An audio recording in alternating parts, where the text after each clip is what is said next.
8 है तो एडी की लंबाई बताओ। मैं आपको कहोगे तो आप मैं याद करा दूंगा, लेकिन पहले मैं सवाल खुद सॉल्व करके बताऊंगा। आपने देखा भी होगा, जैसे ऐसे सवाल में क्या करते हैं हम कि जब एडी की लेंथ पूछी हो तो कई बच्चों की ये कोशिश होती है कि यार ए बी 8 है और 12 है तो मैं कोसाइन रूल लगा के बीसी निकाल लेता हूं और फिर बीसी को बीडी और डीसी में डिवाइड कर दूंगा 8 और 12 के अनुपात में, और फिर मैं निकालूंगा एडी। वो एक लंबा तरीका है।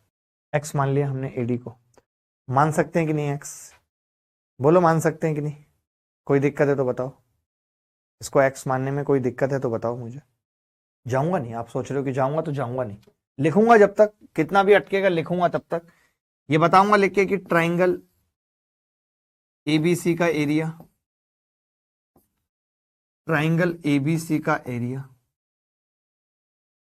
बराबर होगा ट्राइंगल एबीडी का एरिया प्लस ट्राइंगल एसीडी का एरिया। क्या ये गलत है? क्या ये गलत है? मैं जानना चाहता हूं, क्या ये गलत है? क्या ये गलत है? मैं ये जानना चाहता हूं। एबीसी का एरिया एबीडी के एरिया एसीडी एरिया के सम के बराबर होगा या नहीं? एबीसी का एरिया क्या होगा?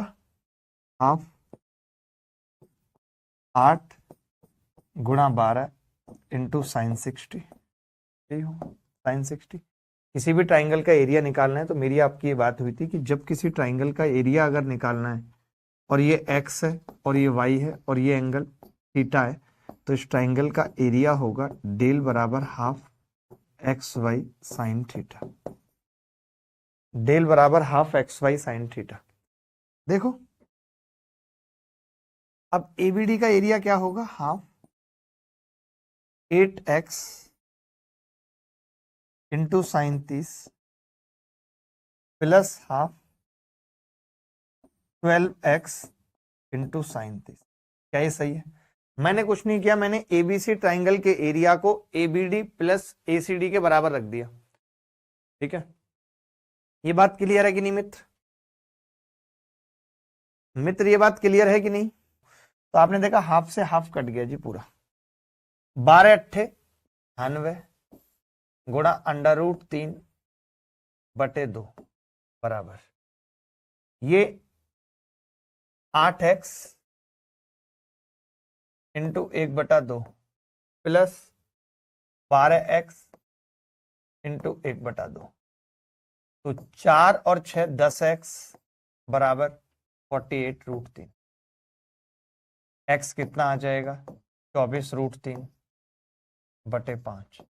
क्या ये ऑप्शन में था? Yes, D option is the correct answer. इस सवाल में तो मैंने कुछ नहीं करा, मैंने सीधे कह दिया ये 30 डिग्री है और ये 30 डिग्री, ये 8 और ये 12। तो आप चाहो तो पता है एक फॉर्मूला टाइप भी लिख सकते हो। इसको लिखने के बाद आप एक फॉर्मूला टाइप भी लिख सकते हो। मैं ये कह रहा था हम फॉर्मूला भी लिख सकते हैं। आप कहो तो मैं 2 फॉर्मूले भी आपको बता देता हूं, अच्छा लगता है। अगर ये 60 डिग्री है, 30 30 बी और सी और एडी, सी और बी, एबीसी। ठीक है, तो एडी बराबर होता है एडी, एडी आप समझते हैं हील 2BC बटे बी प्लस सी और रूट 3। आप चाहो तो खुद भी निकाल सकते हो। 2BC रूट 3, 2 आएगा नहीं आएगा? खाली BC रूट 3 आएगा मुझे लगता है। देखना BC रूट 3 आएगा ना। 12 अट्ठे 96 रूट 3 बटे 12 प्लस 8 20। 2 नहीं आएगा, खाली BC रूट 3। एडी की लंबाई आ जाएगी BC रूट 3। डायरेक्ट याद रख सकते हैं। एंगल ए अगर 120 है,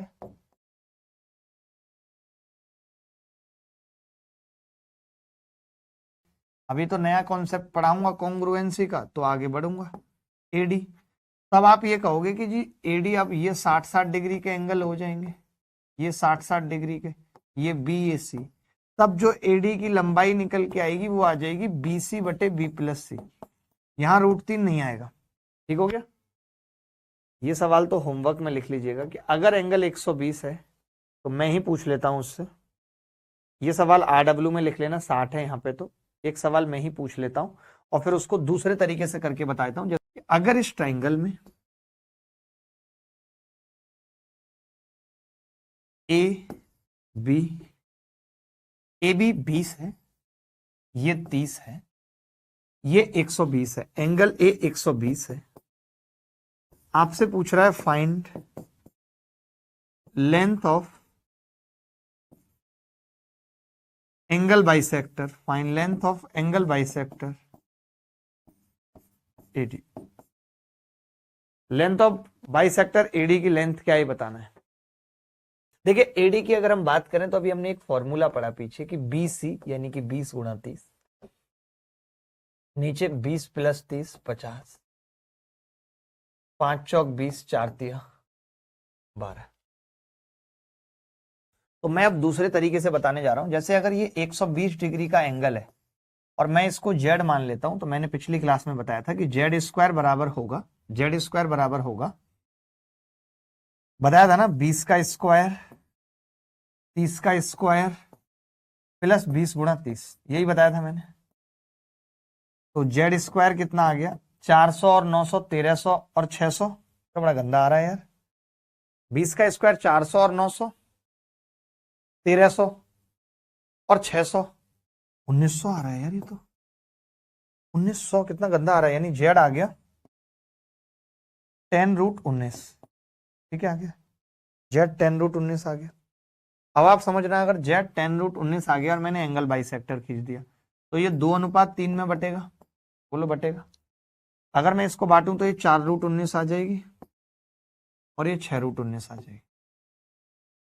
अब इस ट्राइंगल में मैं वापस लगा रहा हूं, ये एंगल 60 डिग्री होगा, इसको मैंने एक्स मान लिया। अब वापस इस ट्राइंगल में लगा रहा हूं तो क्या होगा, 4√19 का स्क्वायर यानी 16 गुणा 19 बराबर बराबर 16 गुणा 19 का स्क्वायर बराबर 20 का square 400 plus x square plus 20x, minus 20x होगा इसमें, याद आ गया।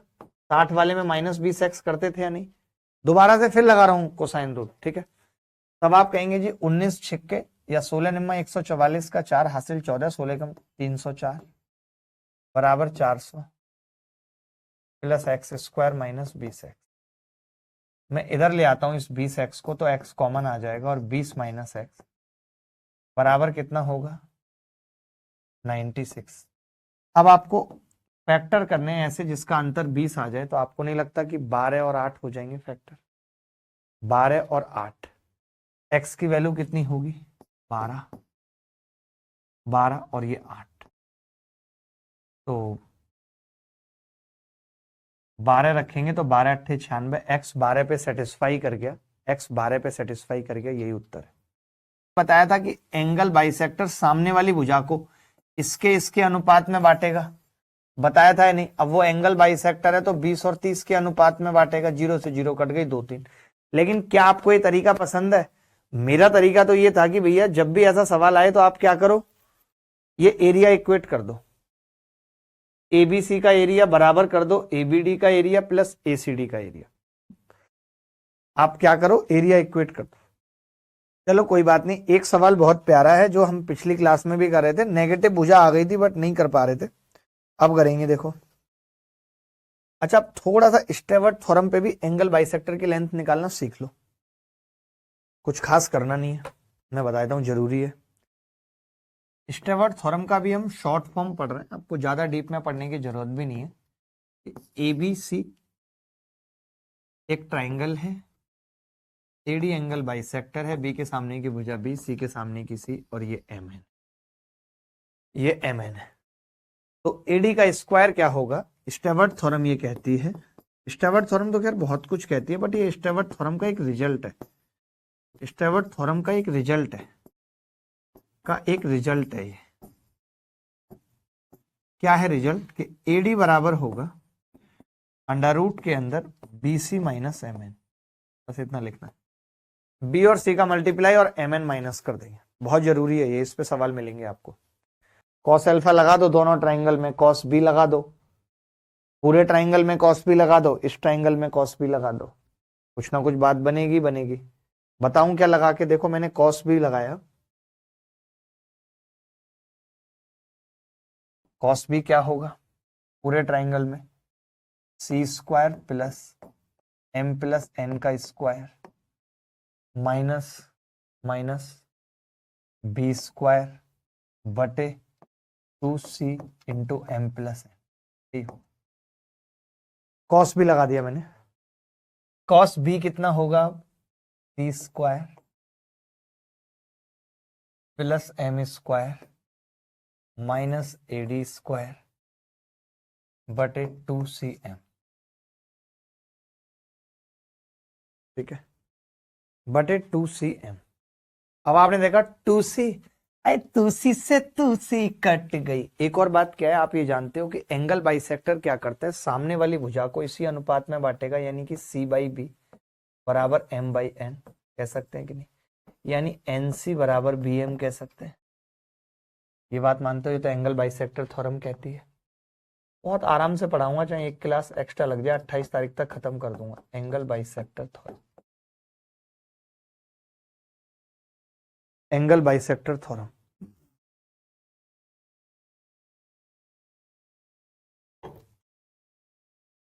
Is it clear? 2c से 2c कट गया। अब देखिए क्या है, अब हम लिख रहे हैं, थोड़ा सा लिखना जरूरी है। m से गुणा करेंगे इसकी, तो m और c square plus m plus n का square minus m b square बराबर, m से इधर गुणा करूंगा m c square plus m cube minus m ad square, n से गुणा करूंगा N C square N M square minus N A D square. चलेगा? तो आप कहेंगे दौड़ेगा मां, सब दौड़ेगा, बस दौड़ाते रहेंगे इसको। देखिए अब मैं यहां से एक चीज कह रहा हूं कि यार एम सी स्क्वायर से एम सी स्क्वायर कट जाएगा कि नहीं, बोलो कटेगा कि नहीं? अच्छा, इस एम बी को मैं क्या लिख सकता हूं? एम बी को एन सी लिख सकता हूं कि नहीं, बोलो? अरे बोलो भाई, नहीं बोलोगे तो कोई बात नहीं। ये मैंने गुणा गलत तो नहीं की, एम से की है ना सीधे, एम बी स्क्वायर, और एन से की तो एन सी स्क्वायर। इतना तो तय हो गया कि ये मामला बन रहा है। तो अब मैं देखिए अभी क्या कर रहा हूं, एम और एम प्लस एन का स्क्वायर कर रहा हूं। ठीक है, कर सकता हूं, माइनस एम बी स्क्वायर। तो मैं एम बी को क्या लिख रहा हूं, वहां से देखो, एम बी एन सी के बराबर है, एन सी के, तो ये एन बी सी लिख रहा हूं, एन बी सी। ठीक है, एन बी सी। ऐसे ही एन सी किसके बराबर है? एम बी के, तो M B C minus M B C लिख रहा हूं इसको, इसको भी लिख दिया मैंने एम बी सी बराबर। आप देख रहे हो एम अगर इसमें से कॉमन लूंगा तो एम स्क्वायर, अगर इसमें से कॉमन लूंगा तो एम प्लस एन आ जाएगा, माइनस एडी स्क्वायर कॉमन लूंगा तो एम प्लस एन आ जाएगा। आप देख रहे हैं इतनी जगह एम प्लस एन आ गया है कि पूरे में से एम प्लस एन कट रहा है, यहां से भी कट रहा है, यहां से भी कट रहा है, और यहां से अगर मैंने बी सी कॉमन ले लिया होता तो एम प्लस एन यहां से भी कट रहा है, सब जगह से कट रहा है एम प्लस एन। अब क्या बच रहा है देखो, एम प्लस एन बचेगा, एम से गुणा करूंगा M square plus M N minus B C बराबर, यहां पे कितना बच रहा है, एम स्क्वायर माइनस केवल एडी स्क्वायर। आपको लगता है एम स्क्वायर से एम स्क्वायर कट गया, एडी स्क्वायर कितना आ गया, B C minus M N. क्या मैंने गलत बोला था? एडी बराबर B C minus M N, क्या मैंने गलत बोला था? आप ये बताओ, अब ये याद रख पाओगे? मैंने पूरा प्रूफ बता दिया कि एडी का square B C minus M N होता है। बहुत प्यार से बता रहा हूं, एडी स्क्वायर बराबर B C minus M N होता है। माई लिखना चाहो लिख लो, ये समझ लो कि जितने भी ऐसे थॉरम्स हैं जिनमें साइड का कोई रिलेशन है तो वो सब कॉस से ही आते हैं। कॉस बनाई साइड की लेंथ निकालने के लिए, cos is made for the length of being side निकालने के लिए बनाए। ऐसा सवाल पूछेगा और नानी याद दिला देगा, लेंथ ऑफ एंगल बाइसेक्टर पे इससे ऊपर सवाल नहीं आ सकता, इतना बता रहा हूं। त्रिभुज एबीसी में एडी, त्रिभुज एबीसी में एडी कोण बीएसी का समद्विभाजक, एडी कोण बीएसी का समद्विभाजक, ए बी बराबर 8 है, ए सी बराबर 6 और बी डी बराबर 4। देखिए कोरिया का बच्चा ये जानता है कि इसके इसके अनुपात में बटेगा। अगर 8 की जगह 4 है तो 6 की जगह 3 होगा। ये बात मानते हैं? पहले तो ये निकालना पड़ेगा, बोलो निकालना पड़ेगा कि नहीं। फिर मैंने क्या बताया कि भाई एडी कितना होगा, एडी बराबर होगा अंडर रूट 8 गुणा 6 माइनस 4 गुणा 3। 8 6 48 में से 12 गए 36, कितना उत्तर आ जाएगा? सबसे हुआ था। चलिए एक सवाल और कोसाइन रूल पे करके चीजों को खत्म करेंगे। इसमें नेगेटिव और वो वाला रोल है। एक सवाल आखिरी ये करेंगे आज की क्लास में, और एक और करेंगे फिर। एक त्रिभुज की भुजा 80 सेंटीमीटर लंबी है जिसका परिमाप 170 है, कोण एबीसी 60 डिग्री है। देखो ये 60 डिग्री है, भुजा ए बी 80 है, एबीसी भुजा 80 है, ठीक है, जिसका परिमाप 170 है। यदि कोण एबीसी बराबर 60 डिग्री है तो त्रिभुज की सबसे छोटी भुजा का माप क्या है? तो त्रिभुज की सबसे छोटी भुजा का माप क्या है? एबीसी सबसे छोटी भुजा का माप क्या है? तो मैंने कहा कि ये अंडर रूट 3 1 और ये 2 होगा। मैं ये कह सकता हूं अंडर रूट 3 2 और 1 होगा। ठीक है, ये बात क्लियर है? आप कहेंगे हाँ जी क्लियर है। 2 की वैल्यू 80 है, 1 की कितनी होगी? 40, ये 40 आ गई। रूट 3 की कितनी होगी? 40 रूट 3। मानते हो कि नहीं? अब मैं ये कह रहा हूं कि अगर पेरीमीटर 170 है, 170 पेरीमीटर है दोस्त, समझना। ऐसा ही कुछ सवाल था पिछली क्लास में, नेगेटिव वाला। अब मैं बताता हूं आपको। तो सबसे छोटी भुजा की माप पूछ रहा है। मैं ये कह रहा हूं कि अगर ये 80 और ये 40 है, 120 तो ये हो गया, 170 में 50 बच गया। यानी मैं ये कह सकता हूं कि ये अगर x है भुजा तो ये 50 माइनस एक्स होगा। मानते हो कि नहीं? ये 50 माइनस एक्स होगा। अब देख लो इसका पेरीमीटर 170 हो रहा है कि नहीं। 80 40 120 और 50 170 minus x. Is it okay और नॉट? तो आप कहेंगे हाँ जी ओके। अब मैंने कहा कि यार 50 माइनस एक्स का स्क्वायर, 50 माइनस एक्स का स्क्वायर माइनस एक्स स्क्वायर बराबर 40 रूट 3 का स्क्वायर। ये कह सकते हैं कि नहीं?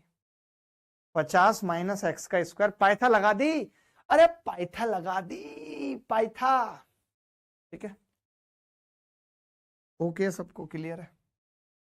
50 माइनस एक्स का स्क्वायर माइनस एक्स स्क्वायर बराबर 40 रूट 3 का स्क्वायर। एक बार एक्स जोड़ेंगे तो 50, घटाएंगे तो 50 माइनस 2x। 50 और 50 माइनस 2x बराबर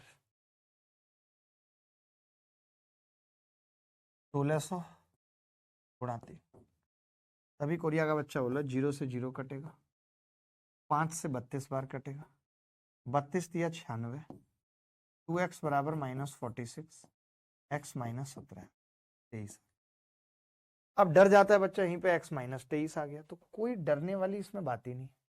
मैं तो कह रहा हूँ सबसे छोटी भुजा अगर इसे निकालूंगा माइनस 23 रखे तो ये कितनी आएगी? 73 आएगी। ये माइनस 17 रख दूं इसको तो ये पूरी भुजा कितनी आ जाएगी? सॉरी माइनस 23 रख दूं तो 17 आ जाएगी। यही ट्राइंगल की सबसे छोटी भुजा है सर। तो लोग डर जाते हैं कि नेगेटिव में भुजा आ गई, बट डरने वाली कोई बात नहीं है। कितने लोगों को ये पता है 60 डिग्री पे? जिनको नहीं पता वो आज याद रखेंगे, पिछली क्लास में ही बताया था। अगर ये एंगल 60 डिग्री है तो टेन 60 डिग्री की वैल्यू होती है परपेंडिकुलर अपॉन बेस रूट 3 1 बटा। पाइथागोरस लगा दिया तो मैंने ए स्क्वायर माइनस बी स्क्वायर का फॉर्मूला लगाया है इसमें। ए स्क्वायर माइनस बी स्क्वायर का फॉर्मूला लगाया है मैंने। ए प्लस बी ए माइनस बी। देखो 30 पे भी याद रख लो इस चीज को। अगर ये 30 है, 1 रूट 3 और 2, 1 रूट 3 और 2, बात खत्म। आप कॉस लगा के भी इस सवाल को कर सकते हैं, कॉस लगा के भी आप इस सवाल को कर सकते हैं, कोई बड़ी बात नहीं है। कॉस लगा के 50 माइनस एक्स प्लीज टेल। मैं ये कह रहा हूं पेरीमीटर जो था तीनों भुजाओं का जोड़ ए बी BC और CA, वो 170 था। अब 80 और 40 हो चुका था, 80 40 तो 50 बचा था, तो मैंने आधे हिस्से को x और दूसरे को 50 माइनस x मान लिया। आप बताओ, अगर आप चाहो तो मैं इस सवाल में कोसाइन रूल लगा के बताऊं, बट कोसाइन रूल से भी ये सवाल इतना आसानी से होगा नहीं जितना हमने बताया है, और this is the best way जिससे मैं कराया ये सवाल। हेडिंग लगाओ congruency of triangle, congruency of triangle,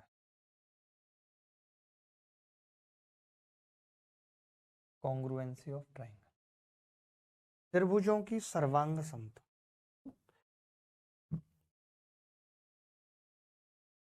त्रिभुजों की सर्वांग समता, ये भी त्रिभुज की एक प्रॉपर्टी है। त्रिभुजों की सर्वांग समता, सभी अंग समान। सर्वांग समता का मतलब ही है कि सभी अंग समान।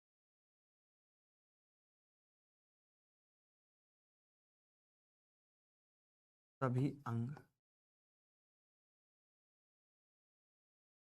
सर्वांग समता का मतलब है सभी अंग समान, ठीक है। अगर दो त्रिभुज सर्वांगसम है, अगर दो त्रिभुज सर्वांगसम है, A B C,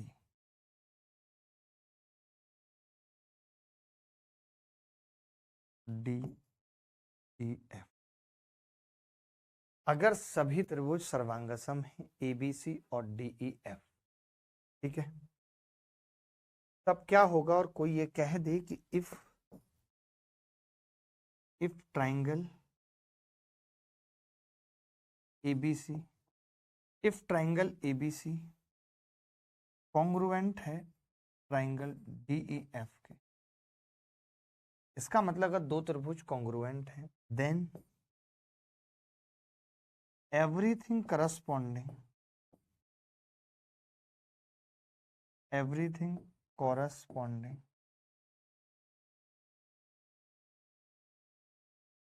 will be equal,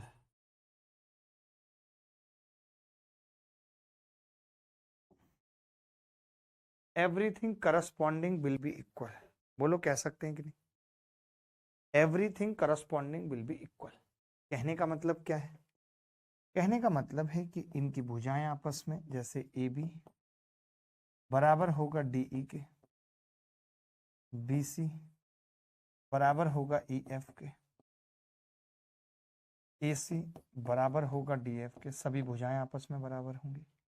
सभी कोण एंगल A बराबर एंगल D, एंगल B बराबर एंगल E, एंगल C बराबर एंगल F, सब कुछ बराबर होगा, ये सब भी बराबर होगा। अभी जैसे बहुत सारी चीजें ऐसी हैं जो आप आगे पढ़ोगे, जैसे मीडियन की लेंथ है या फिर सरकम रेडियस है, इन रेडियस है, ये सारी चीजें अभी आप आगे पढ़ोगे, इसीलिए मैंने क्या लिख दिया है यहाँ, everything corresponding will be equal, सब कुछ बराबर हो, सब कुछ बराबर होगा। चाहो तो लिख देता हूं यहाँ पे, like in radius equal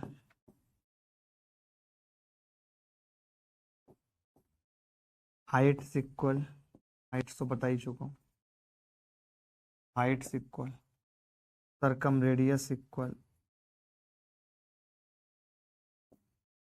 in radius circum radius, in radius equal in radius तो हो गया, मीडियन इक्वल, ये लिख लो। वैसे इसका कोई बहुत यूज नहीं है, बस एक जगह लिख लो और कुछ नहीं, ठीक है, कोई बात नहीं। मैंने कहा कॉन्ग्रुएंसी ऑफ ट्राइंगल की बात करेंगे, त्रिभुजों की सर्वांग समता की बात करेंगे। सर्वांग समता का मतलब होता है सभी अंग समान। अगर एक त्रिभुज ABC है, एक त्रिभुज DEF है, आपने बोल दिया दोनों त्रिभुज कॉन्ग्रुएंट हैं, ये कॉन्ग्रुएंसी का साइन होता है। इसका मतलब everything corresponding will be equal, आपस में उनकी भुजाएं एक दूसरे के बराबर होंगी, उनके एंगल एक दूसरे के एंगल के बराबर होंगे, उनकी इन रेडियस, उनकी हाइट, उनकी सरकम रेडियस, उनकी मीडियन, सब कुछ बराबर होगा।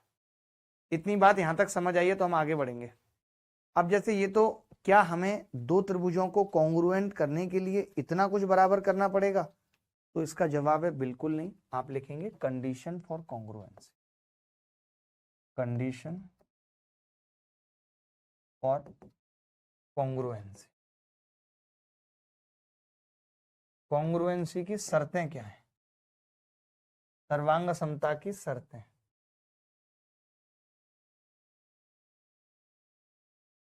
सर्वांग समता की शर्तें क्या है? ठीक है, सर्वांग समता की शर्तें क्या हैं ये अब हम ध्यान से समझेंगे। ठीक है, तो पहली शर्त होती है सास, और दूसरी होती है आस, और तीसरी होती है 555। ठीक है, पहली होती है सास, दूसरी होती है आस, और तीसरी होती है 555। ठीक है, तीसरी 555 होती है, सास, आस और 555। सास का मतलब क्या है? Side angle side, side angle side. आस का मतलब एंगल, एंगल और उस पे भुजा। सास का मतलब साइड, फिर साइड, फिर साइड। ये तीन शर्तें मेजर हैं। कुछ लोग RHS अलाना फलाना बोलेंगे, जरूरत नहीं, मतलब उसका कुछ खास नहीं। पहली शर्त का मतलब क्या है कि दो ट्रायंगल थे ABC और DEF। दो ट्रायंगल थे ABC और DEF। हमने कहा कि साइड एंगल साइड है, इसका मतलब दो साइड बराबर हैं। हमने AB को DE के बराबर बोला, हमने BC को EF के बराबर बोला। अब हमने इन दोनों के बीच के कोण को भी बराबर बोल दिया। हमने कहा कि एंगल B बराबर एंगल E है। अब अगर ये तीन चीजें बराबर हो गई, इसका मतलब है कि ABC, ट्राइंगल ABC कॉन्ग्रुएंट हो गया triangle DEF। Triangle ABC congruent हो गया ट्राइंगल DEF के। और जब ये कॉन्ग्रुएंट हो गया तो अब हम ये कह सकते हैं कि everything corresponding will be equal. सब कुछ बराबर होगा, everything corresponding will be equal.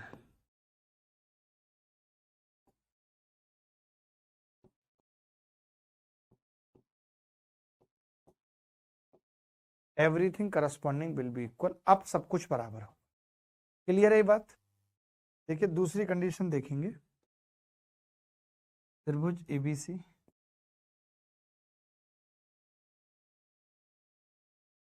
ABC और DEF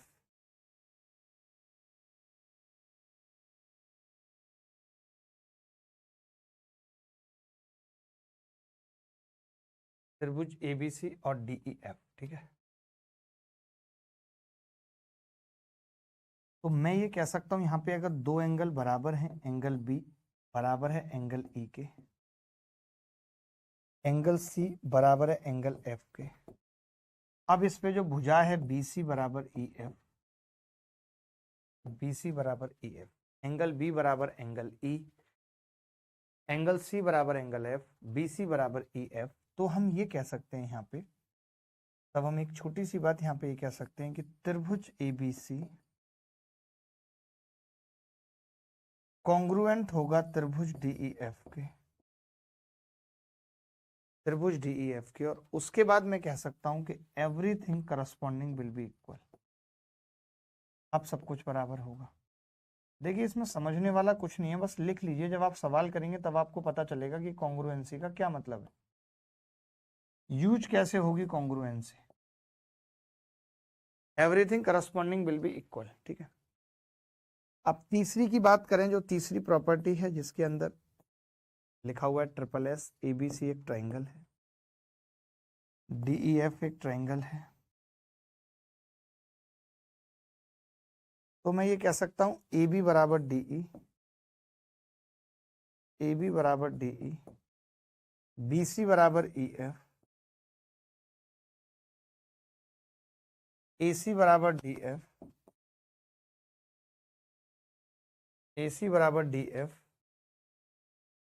ठीक है, तो हम ये कह सकते हैं कि अब ये ट्राइंगल, इसके बाद भी यही लाइन लिख लेना, ट्राइंगल सिमिलर होंगे, ओ कॉन्ग्रुएंट होंगे, और कॉन्ग्रुएंट होंगे तो सब कुछ बराबर होगा, कॉन्ग्रुएंट होंगे तो सब कुछ बराबर होगा। आगे बढ़ते हैं, एक दो छोटे छोटे सवालों से शुरुआत करते हैं। चलिए एक छोटे से सवाल से शुरुआत करते हैं, बहुत छोटे से सवाल से शुरुआत करते हैं, आपको भी मजा आएगा। ये कह रहा है त्रिभुज एबीसी में एंगल ए 65 है, बी 45 है, पी बराबर 70 है और क्यू 65 है, ए सी बराबर पी क्यू है, तो कौन सा सत्य है? देखो भाई, अब ए जो है वो किसके बराबर होगा? ये बड़ा बड़ा प्यारा सवाल है। ए सी और पी क्यू बराबर है। देखिए हम पता है क्या कर सकते हैं कि जैसे ए सी और पी क्यू बराबर है और क्यू 65 के बराबर है, यानी कि जो भी आएगा वो ए का क्यू से होना चाहिए रिश्ता। अब ए का यहाँ पी से है, ये नहीं होगा।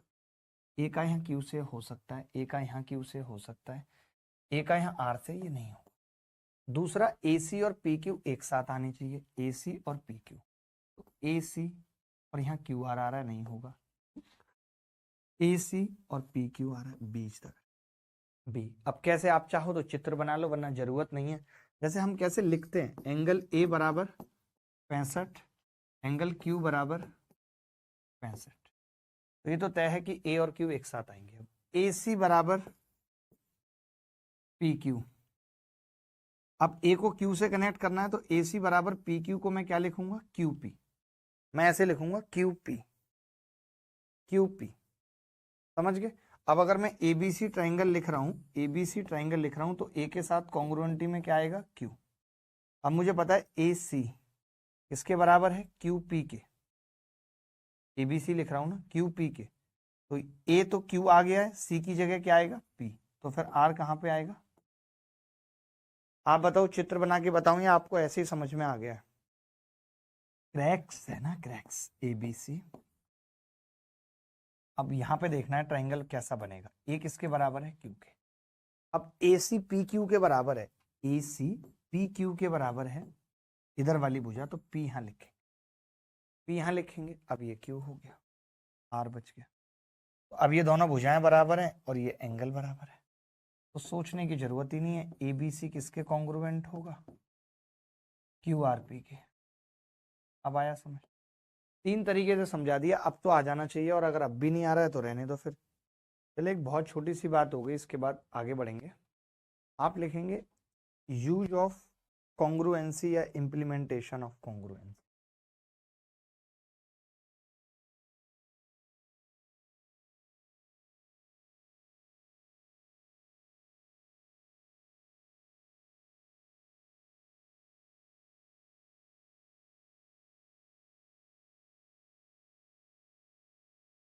कॉन्ग्रुएंसी, कॉन्ग्रुएंसी का यूज क्या है और कैसे कैसे हम इसे इंप्लीमेंट करते हैं, तो मैं दिखाता हूं कुछ आपको। अच्छे से समझना है इस चीज को, बहुत इंपॉर्टेंट है। ठीक है दोस्त, क्या है? जैसे एबीसी एक ट्राइंगल है, एबीसी एक ट्राइंगल है, ए बी और सी, एबीसी एक ट्राइंगल है। तो मैं ये कह रहा हूं कि हमें दो बातें यहाँ पे गिवन है, दो बातें यहाँ पे गिवन है। कौन कौन सी? एक तो ये गिवन है कि ए बी बराबर ए सी है, और दूसरा ये गिवन है कि A D angle by, angle by से। ठीक है, अब हमें प्रूफ क्या करना है वो देखते हैं। एबीसी एंगल बाइसेक्टर है, प्रूफ क्या करना है ये बताना है।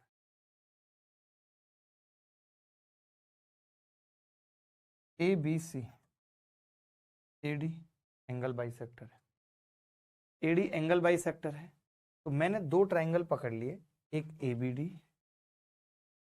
Triangle ABD and triangle ACD.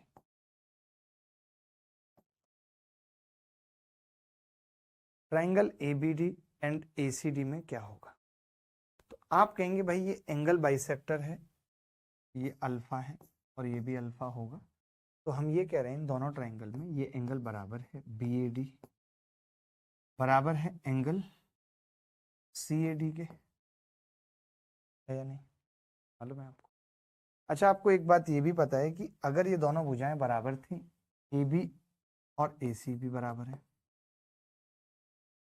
आपको फिर ये पता है कि इनके बीच का कोण भी बराबर है, क्यों? क्योंकि AD कॉमन है, ये दोनों भुजाएं बराबर हैं आपस में, AD कॉमन है AB AC की, और इनके बीच का कोण अल्फा भी बराबर है। तो क्या मैं ये कह सकता हूँ ये दोनों ट्राइंगल कॉन्ग्रुएंट हो गए?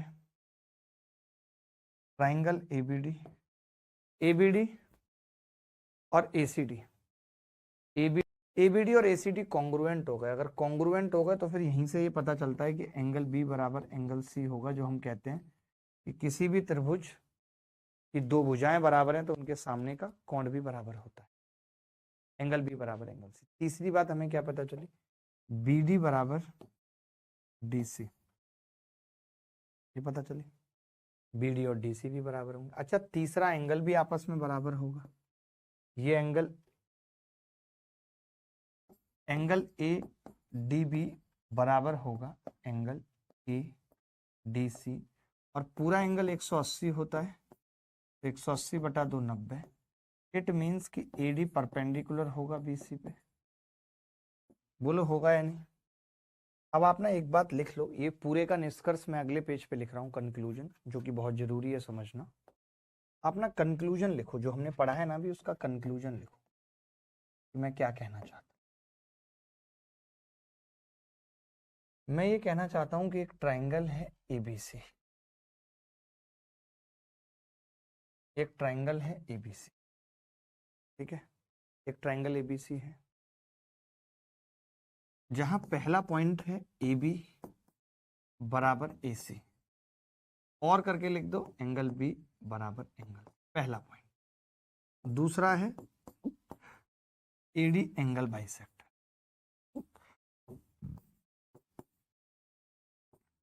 जब ये दोनों हो गए थे तो आपको पता है तीसरा क्या था कि BD बराबर DC था। चौथा पॉइंट था कि AD परपेंडिकुलर है BC पे।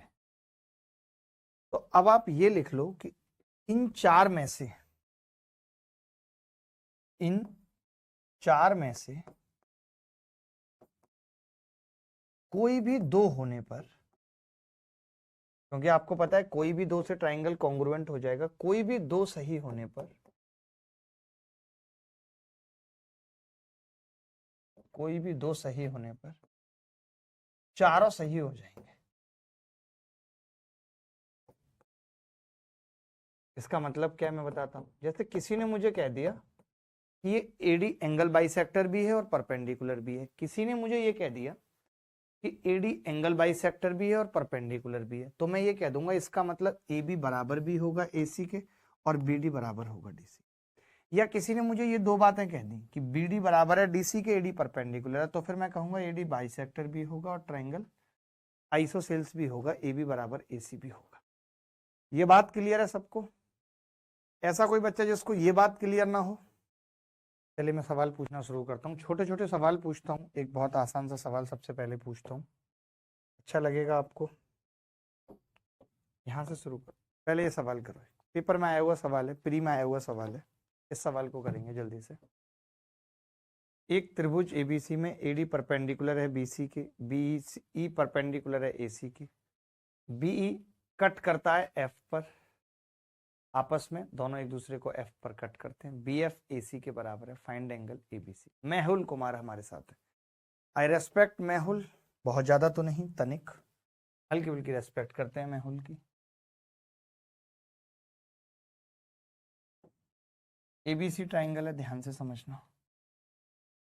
AD परपेंडिकुलर है BC पे, BE परपेंडिकुलर है AC पे, और दोनों एक दूसरे को F पर काट, ठीक है दोस्त? इन्होंने क्या दिया हुआ है, BF और AC बराबर है, BF AC बराबर है, यानी क्या हम ये कह सकते हैं कि दोनों ट्राइंगल देख लें, कुछ बात बन जाए तो।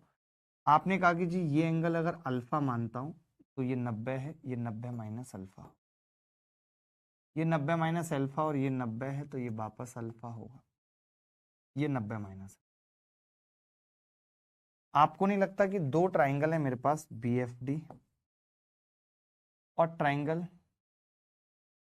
ACD, एंड इन दोनों में एक एंगल अल्फा है, एक 90 माइनस अल्फा है, और ये जिस भुजा पे हैं वो दोनों भुजाएं भी आपस में बराबर हैं, बी एफ बराबर ए।